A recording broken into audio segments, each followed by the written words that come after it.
Alright, video is going to be about the skin and skin's four functions.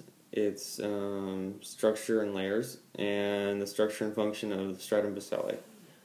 Alright, so let's jump right into it. The four functions of skin are protecting deeper tissues from mechanical damage and chemical damage by having keratin for toughness and keratinized cells, and chemical damage is also prevented because of pain receptors.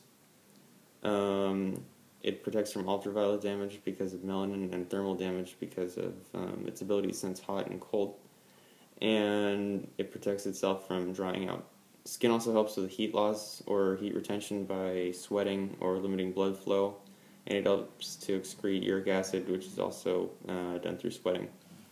Lastly, it synthesizes vitamin D by modifying cholesterol molecules, and they're converted by sunlight. So moving on to number 2, which is about the epidermis. It's the outer part. It's made up of stratified squamous epithelium that keratinizes, which means it can become hard or tough.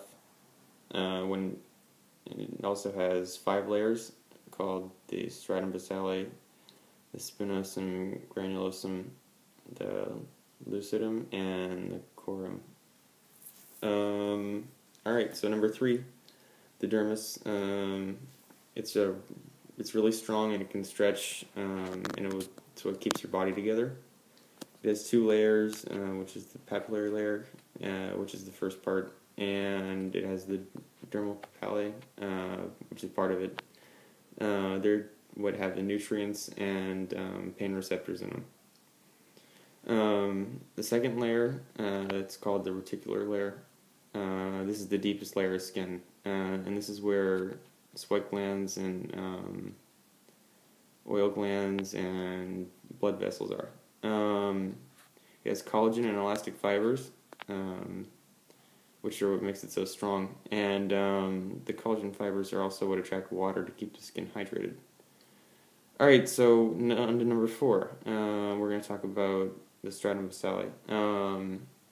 This is the deepest layer of the epidermis, and it's closest to the dermis. And these cells are the best nourished because the nutrients from the dermis reach here first.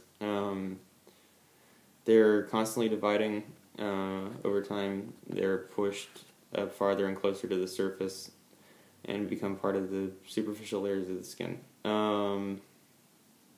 That's pretty much it.